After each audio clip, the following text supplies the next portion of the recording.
It's been almost 2 decades since we started our journey to educate and help you take action so you may better manage your financial future.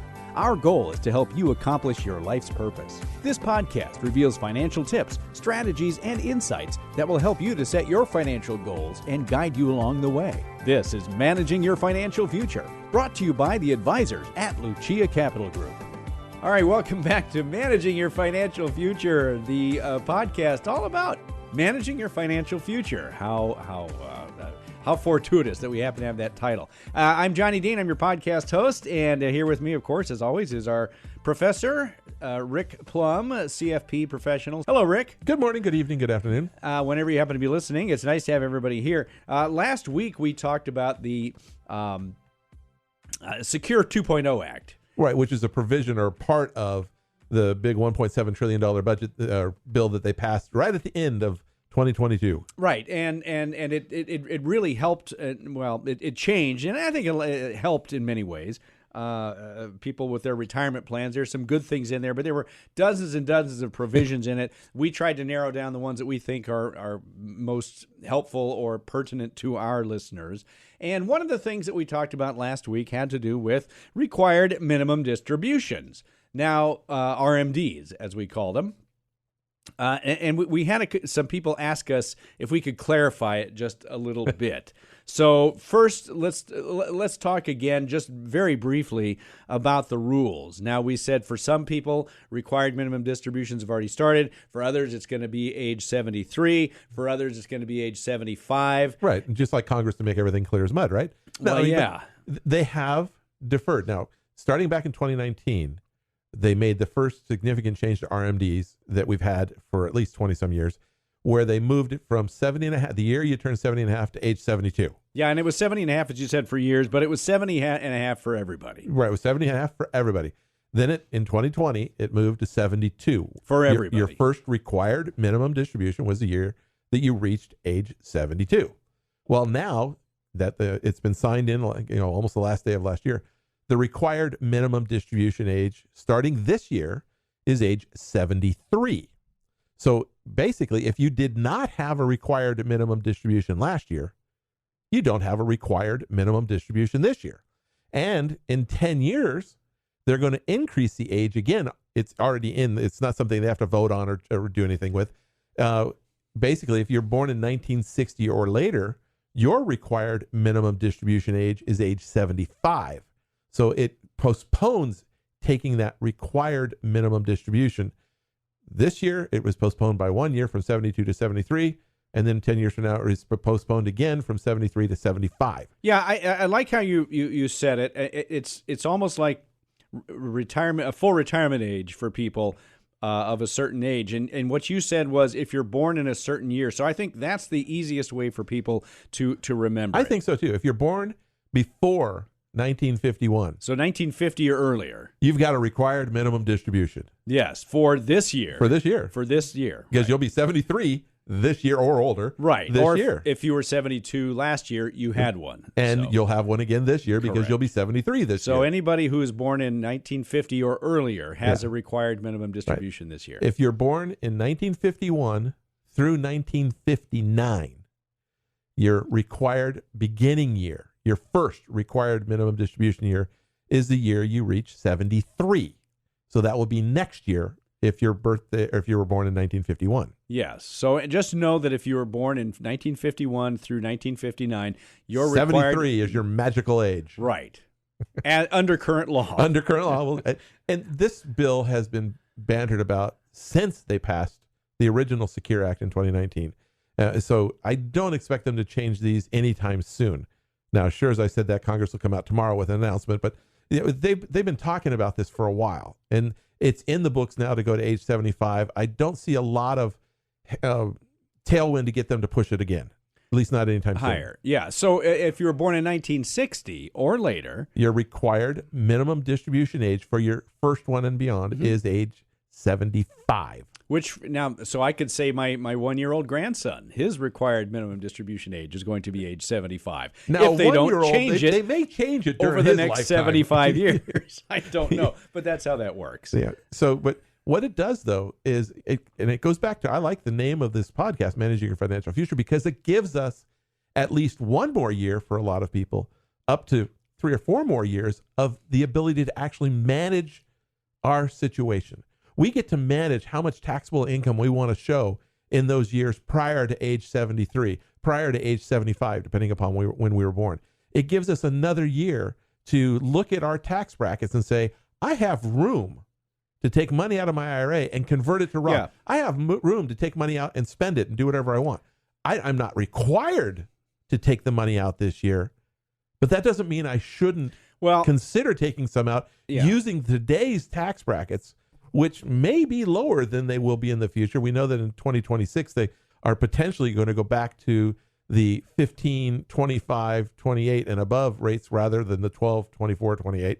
So there may be a tax bracket increase coming down the line in a couple of years just by the sunset provisions of the last tax those act. Sneaky Congress people. So does it make sense? That's what I want to. That's what I want to talk about here briefly, or for a little bit on this particular episode of the podcast, because what I've read, when you read articles, a good majority of them have said, okay, so this is a good thing because now you're not forced to pay taxes. You're not forced to take this money out of your tax-deferred retirement accounts for a couple of more years. Right. In some cases, it's a good thing because you can let it defer longer, is what they say. Well, that's what they say, and I don't say that's a valid statement for many people. Yeah, and that's kind of where I wanted to go, and you've given us a preview of that here. So Professor Plum, the idea that you have, let's say if you were born in 1951 or something like that, and you were looking at the specter of having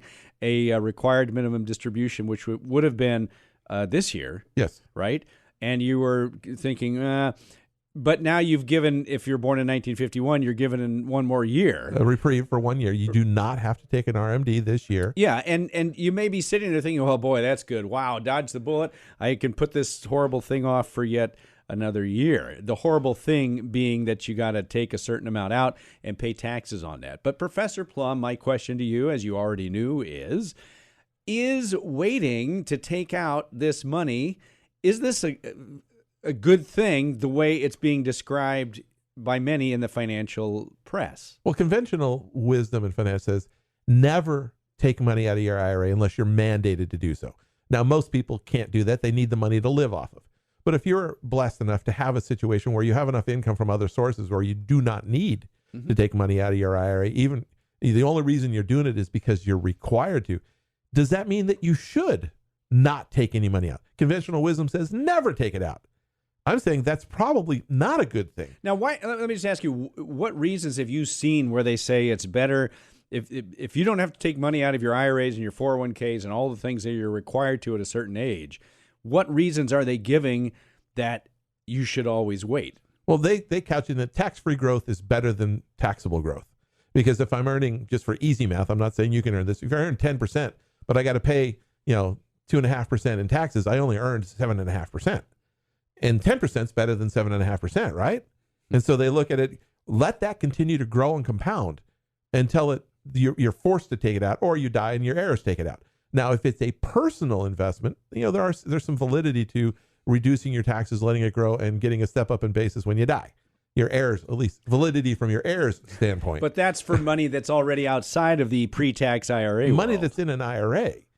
It comes back to, yes, deferring it can make some sense, unless deferring it grows it to a point where when I do take the money out, whether the RMDs have now started or I need the money or I die and the kids have to take it out, they will be, or I will be, in a higher tax bracket. Or more importantly, my surviving spouse, will be in a higher tax bracket. So it's true in my example of earning 10% and only having 7.5% left, I let it grow and compound for the next 5 or 10 years at 10%, but then my spouse has to take it out after I die, and because it's a single taxpayer now instead of a married couple, she's paying 4 or 5% in taxes on that earnings, and she has less left over after taxes than I would have had if I'd put it into, taken it out and converted it to a Roth. And so having the ability to defer doesn't mean you should always let it defer. And now, I'm not saying that you should take out the required minimum distribution that you would have had to take out even though they deferred it. I'm saying you have the opportunity right now to control how much you take out. Maybe the RMD was a bigger number, or maybe it was a smaller number, but the idea is take out what you can in today's tax bracket. If today's tax bracket is going to be the same or lower than what it's going to be in the future, take out the money, manage your situation so that you can effectively pay the least amount of taxes that you and or your surviving spouse and even your kids. I mean, this is one of the problems that they've created now, pushing out the required minimum distribution. Who is this really affecting? Is it affecting the middle class? No, they need the money. Is it affecting the poor? No, they don't have any tax deferred accounts. This is affecting rich people. Well, it is. The people they say they want to go after. This helped those people. They don't have to pay the taxes right away. But what have they done on the other side? They've shortened the payout period for the beneficiaries. You no longer can stretch. And so they did that 3 years ago. Yeah, right? a while back. Yeah. So we don't have the stretch IRA for beneficiaries. Yeah. So they're letting us defer the taxes for a little while, creating a much bigger tax deferred account that then has to come out over a much shorter period of time. Well, in some cases, 3 years shorter, depending on... Right. So it's either going to be a shorter period of time during my lifetime, which means a higher distribution rate, which means a higher tax rate for many people, or it goes to my kids when it's going to be a much shorter distribution period for the kids. Well, what you're talking about is the fact that if I don't, if let's say I'm born after 1960, which I am, and let's say that now I decide not to take my 401k or IRA money out until I'm 75, and I decide to wait. Well, once I start doing that, I'm going to have to take out more than I would have had to do at, let's say, age 72, because I'm 3 years older. You have a shorter life expectancy. And my life expectancy is shorter. And it's grown by 3 more years. Presumably. Hopefully it's grown. We hope. Maybe it has, maybe it hasn't. So the dollar amount you have to take out at 75 is going to be a larger dollar amount than you would have had to take out at 72. But you have 3 years of less tax to working for you. So which one works better for you? If I can do it again, if I'm in the same bracket, why not take it out now and convert it? This gives me the control. It gives me the ability to decide, because remember, a required minimum distribution, the amount of the distribution that is required to meet the RMD rules, is not allowed to be converted to a Roth. It has to come out and be either invested. Now you're in a taxable world and things of that nature. But if I don't have a required minimum distribution, and it makes tax sense to take the money out now rather than letting it grow for the next 3, 5, 10, 15 years and put that money into a Roth, that future growth will now be tax-free. Now it really is tax-free growth. What the journalists always talking about is, defer. Get that tax-free growth. Well, it's not tax-free growth. No, it's in just an IRA. deferred. It's tax-deferred growth. Exactly. If I can take it and pay a little tax now, control the amount of tax I pay, and put it into a Roth IRA, now it is tax-free growth. Yeah, you said take it out now. When we say the word now, I mean, we're not necessarily talking about waiting till a couple of years before your required minimum distribution age. When is a good time to start thinking about this kind of thing? Because honestly, Professor Plum, we've done webinars on this, and this even came up, and I think in one of our Social Security webinars. We've done them where people are thinking about this 10, 11, 12 years before their required minimum. Typically, you're doing it the year after the year you retire. That's the most normal, because your income goes from a reasonably high number to a lesser number. Assuming, I would guess, you're at least age 59 and a half, or in some cases on conversions, 55. I don't care. Oh, you're talking about on a conversion? Yeah. Okay. No, we've seen this done less than 59 and a half, less than 55. People that retired early because they've invested well, they've gotten lucky, whatever the case may be, they've built up significant amounts of tax deferred money and personal money. Yeah. And so while they're living on their personal money and they're in basically no tax bracket, they do large conversions from 59 to 70, or back in the old days, 59 to 70 and a half. Yeah. So that by the time they got the required minimum distribution, they didn't have a great deal of money left in the taxable environment. They controlled their taxes. But it was basically, for most people, it's from the retirement year, the 1 year after retirement and going forward, which usually is before 72, 73, or 75. In many cases. Not always. No, but usually. Yeah. But even at that point, it depends on the size of your IRA, and how much income you have. Now, the reason you talk about doing this, let's say the year after you retire, It I'm also guessing. depends on when in the year. If I retire in January, then okay, I can look at it in that year. well, I think the reason you're saying that is because maybe more often than not, I don't know, the year you retire is a year where you have less taxable income. The year that I retire is the year Or I the have, year after, I mean. Yeah, the year after. Depending on when you retire, yes. Unless I have very large pensions that kicked in, my income generally goes down. And maybe I'm pulling from multiple sources. I'm pulling from IRA, I'm pulling from personal money, maybe I'm pulling from Roth. But my Social Security, maybe I'm taking my Social Security, and at worst case, only 85% of my Social Security is taxable. Yeah. So some of that Social Security is tax-free. So and most people have a lower income in retirement than they do when they were working. Not all, but in most cases, most people retire on less income. While we're working, we have, that's usually, especially the last 10 years before retirement, is usually our best earning years. And so when we retire, we come down a little bit. Oftentimes, not always. And that's why this is not something that's a carte blanche rule that says you must do this. No, you should go over this with your advisor and do you guys figure do out this all where the you time. are on your tax bracket. And so also, I was talking to somebody earlier today. They're in their late 50s. They make, $300,000 a year, but they don't have very much in IRAs and 401ks and things of that nature. Mm-hmm. They really need to play some catch up. So their income is going to be significantly lower in retirement than it is while they're working.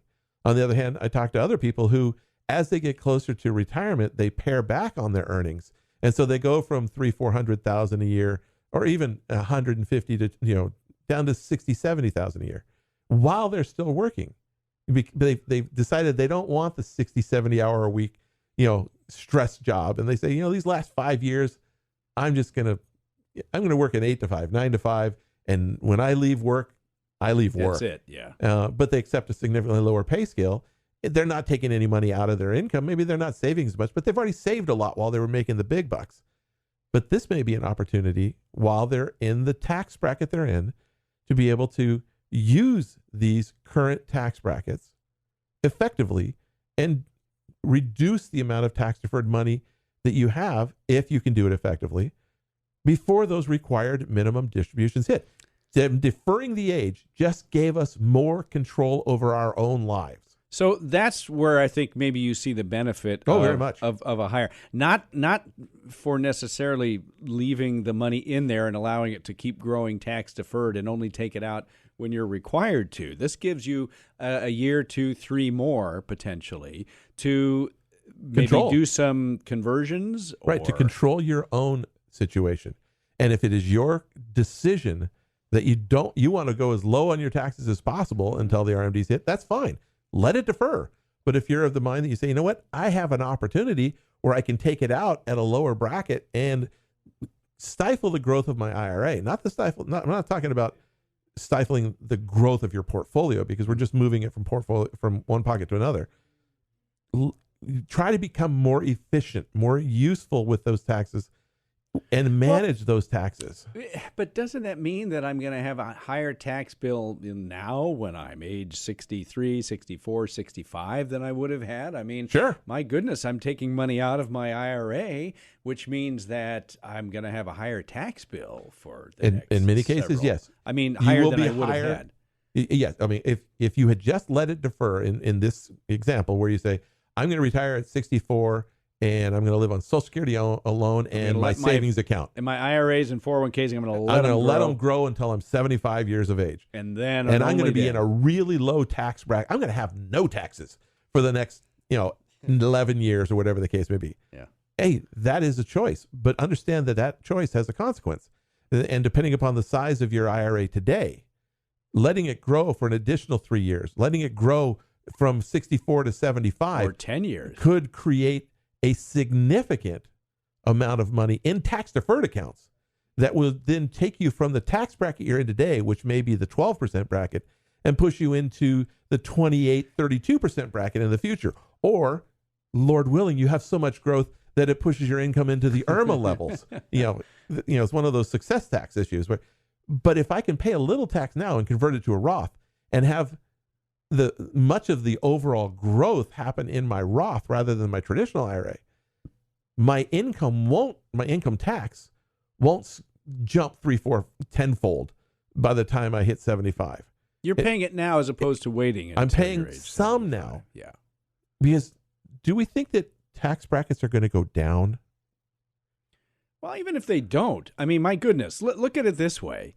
Let's say you have spectacular growth. Let's say I'm 64 and I decide to defer my $1 million IRA, right? So I'm not going to touch it. And I let it grow for another 10 years, and we have like a gangbuster 10 years in the markets, and my $1 million IRA is $2 million now, right? That's only a 7% return. Well, yeah, but let's just say, That's sequence not of returns to me. Well, all right, but we'll keep it realistic. Let's say we have a decent 10 years. So now my $1 million IRA is worth $2 million. Right. So now at age 75, I've got a $2 million IRA. Hey, that's great. Your required minimum distribution is about $80,000. My required minimum distribution is twice what it would have been if it had still been $1 million. Well, if I would have just taken the growth, if I had the $1 million and I take $40,000 a year out, even though I'm not required 50, 60, 70,000 a year, put it into a Roth IRA, convert it. I still only have $1 million IRA when I'm 75. But right. But the other $1 million is over in my Roth, or most of 800,000 is in my Roth after paying a little bit of taxes on it. That's it. 900,000 is over in the Roth, but my RMD is only 40, and if you look at an after-tax number on that, I'm better off. I'm significantly better off, and especially if I want to leave something to my surviving spouse or my kids. Secondarily to my kids, because at least my surviving spouse can stretch under current law. At least my surviving spouse can stretch the distribution of the IRA that she receives from me. True. But my kids can't. Well, no, and that's the other thing. There are a couple of things that you mentioned just now. One of them is, what if you reached age 75 and now your $1 million IRA is $2 million? Let's say you're a single individual, maybe you're a widow, whatever, but you've got kids. Now it's worth $2 million and you're age 75. You got a big RMD, but let's say then you die at age 77 or something, okay? Right. Now, you've left your IRA to your kids, let's say, presumably, or some portion of it to your kids. Well, now $200,000 a year is basically coming out. Correct. Now, they're happy. The kids are happy to have that money, except it's going to be taxed to the hilt. But they could have had more. They could have had more, exactly. If you'd done conversions. A little bit of planning ahead of time. Now, you mentioned this IRMA thing, which we've talked about before. When you have a high, the good news with IRMA is it's increased quite a bit. The levels have increased nicely. Was that from Secure? No, it was from COLA. From COLA. That was from CPI. Well, thank you. That's great. See, once in a while, the inflation can really help. But having that extra income, taxable income that you're forced to take, even if you don't need it, out of your IRAs at age 72 or 73, 75, let's just say whatever age it is, while the income is nice, that can push other things into taxability. Now, you said IRMA, which has to do with the Medicare premium that you pay. When you have a higher income at certain levels, right, you are required to pay a higher Medicare premium. Yes, your premium goes up for the same service that you would have gotten otherwise. It's called Income-Related Monthly Adjustment Amount, or IRMA. Yes, and so your premium, which is about $170 this year for Medicare, goes up, to $220 or so, or higher, depending upon just how far up your AGI, adjusted gross income, goes. Well, and the higher that your required minimum distribution is, the more likely you're going to be tripping into the IRMA thresholds. And there's like 4 or 5 of them, and it could go up to like almost $500 a month or so. For $540, I think it's up for your Medicare premium instead of $160. Yeah, and depending on what other income you have, I don't know if an RMD will push you up into the highest levels of IRMA. But it could trip you into the next bracket, and it's one of those in for a penny, in for a pound. It's not you go over the threshold by $1, you're in the threshold. You're in. And the other thing is, as you might expect, Social Security. There are people who say, I'm just going to live on my Social Security and maybe my pension until age 75, and I'm going to do that and then see what happens. And if you've got that $2 million IRA, I'd be saying, why? Enjoy it. You built it. Go have fun with it. Some people can't, is the interesting thing. We know somebody. Exactly. And he's sitting back listening to this going, I know they're talking about me. Exactly. I know it. I know who you're referring to. But there are many others, too, who say, you know what? I just want to see it grow. This is what I'm programmed for. But here's what happens. It can also affect your Social Security in the sense that it could push Social Security benefits also into the taxable Right. column. The first thing that happens is, if you're an IRMA, your Social Security is already at the 85% level. Yeah. So it depends on where you are on the income levels to determine how much of your Social Security may or may not be taxable. Yeah. And so that's something you have to look at. If I'm taking Social Security now, and this is where you might want to do some planning and say, before I take my Social Security, I'm getting ready to retire. Before I take my Social Security, should I take my Social Security now, or should I defer until age 70 or some later age, up to age 70, to take my Social Security and maybe live off of my IRA early when I'm in almost the 0% tax bracket, 0 and 10%. And then when I turn 70, my IRA won't be as big, but now I turn on my Social Security.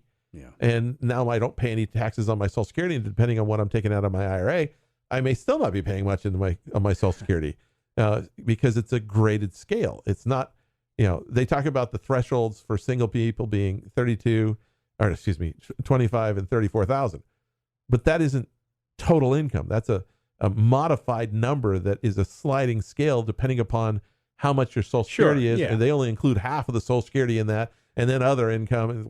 It's an interesting formula. Interesting meaning complicated, and it's not all that interesting. It's just math. It's math, which some people don't find interesting. The point is here that if you've been reading, financial journalists who say this is great, you should. Hey, guess what? You don't have to. It is great, but for a different reason. That's exactly where I'm going. It is great, but all it's going to it does not mean that you should always defer. Is there anybody who should defer? Well, if you've got somebody who has hundreds, tons and tons of other income.